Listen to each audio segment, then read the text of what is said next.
दोस्तों स्वागत है आपका द एग्ज़ाम पोर्टल में। कैसे चली आप लोगों की तैयारी? तो पिछले दो वीडियोस में हिस्ट्री ज्योग्राफी गेस प्रश्न आपको दे दिए गए थे। देखिए अंतिम 10 दिन बचा हुआ है, तो इसमें क्या होता है कि आपको जो इम्पोर्टेंट टॉपिक होते हैं उसको रिवाइज करना होता है, क्योंकि अभी तक लंबे समय से आपने पढ़ाई की है, हम लोगों ने भी तैयारी करवाया था, काफ़ी कुछ हो चुका है, लेकिन अब अंतिम समय में कुछ ऐसे टॉपिक्स होते हैं जिन पे आपको बार बार रिवीजन करते रहना होता है। तो इसको लेके अगले सेगमेंट में हम हिस्ट्री, पॉलिटी और ज्योग्राफी के बाद साइंस लेके आए हैं। देखिए साइंस में कुछ साइंस, जैसा कि मैंने अपने हर वीडियो में बताया कि साइंस मेरा भी थोड़ा सा कमज़ोर है, तो इस बार साइंस में हम लोग जो टॉपिक लेके आए हैं उसमें वो क्या है कि तो साइंस के जो टॉपिक्स हैं इसमें लगभग 27। देखिए साइंस एक बहुत बड़ा वास्ट सब्जेक्ट है। इसमें बायोलॉजी, केमिस्ट्री और फिजिक्स, इन तीनों का कॉम्बिनेशन है। तो इसमें क्या किया गया है कि लगभग 27-28 टॉपिक्स सिलेक्ट किए गए हैं। और ये टॉपिक जो है देखने में भले आपको बड़े लगेंगे, लेकिन एग्जाम में पिछले जो एग्जाम हुए हैं 4 पेपर जो हुआ है, मतलब पिछले बार 2 पेपर, उसके पिछले बार 2 पेपर, तो उसके अकॉर्डिंग इस पेपर को सेट किया गया है। मतलब टॉपिकों की प्रश्न वहीं से आए हैं और इसके आधार पे इस टॉपिक को सिलेक्ट किया गया है। चूंकि समय कम है, पिछले बार अभी आप मेरे को वर्दी में ही देख रहे होंगे, तो वो टॉपिक मैं आपको यहाँ पे पिन कर दे रहा हूँ या पोस्ट में डाल दे रहा हूँ या स्क्रीन भी दिखा देता हूँ ग्रुप में, या उसका स्क्रीनशॉट भी आप ले सकते हैं। इन टॉपिक को तैयार कीजिए। मैं दावे के साथ कह सकता हूँ कि 70% प्रश्न यहीं से आएंगे। तो चलिए मैं आपको सीधे टॉपिक की ओर ले चलता हूँ। हाँ, तो देखिए ये है द एग्ज़ाम। इसको मैंने टाइप करा दिया था, पिछला बार लिख के दिए थे हम लोग इसको। देखिए इसमें 12 टॉपिक है, इसमें 4 टॉपिक है, उसमें 8 टॉपिक है, टोटल 24-25 टॉपिक है। ऐसे टॉपिक देखिएगा तो थोड़ा सा इजी लगेगा, लेकिन थोड़ा सा इसको पिछला साल का प्रश्न देखिएगा कि यहीं से आए हुए, एग्जैक्ट यहीं से प्रश्न पूछा है इन्होंने, और इसी को आपको पढ़ लेना है। ऐसे टॉपिक तो हज़ारों हैं, लेकिन स्पेसिफिक इसमें से जो प्रश्न आए हैं उसके आसपास पढ़िएगा तो एकदम गारंटी है कि बढ़ जाएगा। पहला भौतिकी में है, एसआई मात्रक पढ़ना है, न्यूटन के जो 3 नियम हैं और उसके एप्लीकेशन जो हैं उसको पढ़ना है।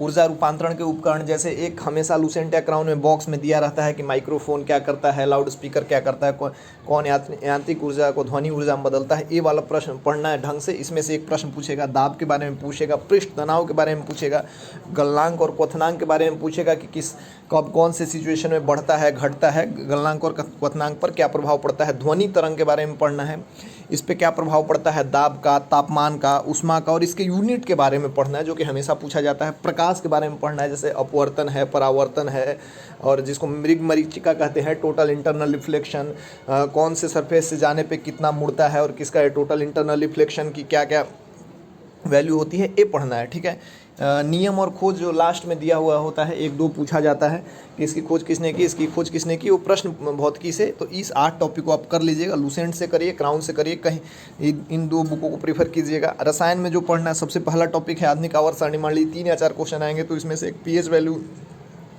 पूछता है, और अम्ल पर जो लिटमस और विलियन का रंग होता है, हाइड्रोकार्बन बहुत इंपॉर्टेंट है, इससे एक प्रश्न पूछा जाता है। धातु, अयस्क, तत्व, यौगिकों के रासायनिक सूत्र, परमाणु संरचना से प्रश्न पूछे जाते हैं। 4-5 जो प्रश्न होते हैं, और इसमें से जो ज़्यादा प्रश्न होता है ना, लूसेंट या क्राउन देखिए, उसके लास्ट में जो टॉपिक है वहीं से प्रश्न पूछे जाते हैं। और जो ब्लू टिक होते हैं, लूसेंट में लाल रंग का होता है, उसको पढ़ना है। जीव विज्ञान सबसे इंपॉर्टेंट है, इसमें जो 12 टॉपिक उसको बहुत बढ़िया से करिए। विज्ञान की सारी शाखाओं के बारे में पढ़िए, कोशिका के मुख्य भाग के बारे में पढ़िए, और डीएनए आरएनए के बारे में पढ़िए, अनुवांशिकी के बारे में पढ़िए, जीवाणु, विषाणु, प्रोटोजोआ से होने वाले रोग के बारे में पढ़िए, पादप, हार्मोन, आरबीसी, डब्ल्यूसी, रक्त वर्गीकरण, उसके बारे में पढ़ लीजिए। एंजाइम, शरीर के मुख्य अंग, मस्तिष्क के तीनों भाग, कोशिकीय मतलब, और हार्मोन से मतलब कि कौन आगे होता है कौन पीछे होता है, और जैसे हार्मोन के बारे में पढ़ना है कि कौन सा हार्मोन किस तरीके से एक्ट करता है, कौन कहाँ पे होता है। ठीक है। और आरबीसी, डब्ल्यूबीसी को जो कहा जाता है कि कौन लड़ता है, कौन प्रतिरक्षा करता है, किस टाइप का है। कोशिकीय श्वसन के बारे में पढ़ना है, बीमारी के बारे में पढ़ना है, और जो 5 मिनरल ए होते हैं, विटामिन, प्रोटीन, कार्बोहाइड्रेट, वसा, इनसे कमी और रोग, इन चीज़ को करिए। प्रकाश संश्लेषण के बारे में ये 12 टॉपिक, इधर 4, 16 और 8, 24 टॉपिक करिए। गारंटी है कि इसी में से प्रश्न एग्जैक्टली आ जाएंगे। लास्ट टाइम में आप इतना कर सकते हैं। यदि आपका साइंस कमज़ोर है तो जिन्होंने पहले बेहतर कर रखा है उनके लिए तो बहुत बढ़िया है। प्रैक्टिस सेट अपना करते रहिए। चलिए मिलते हैं अब अगला टॉपिक में, जो है कोशिश करेंगे, देखते हैं अब अगला क्या बनता है, क्या बचता है। जय हिंद।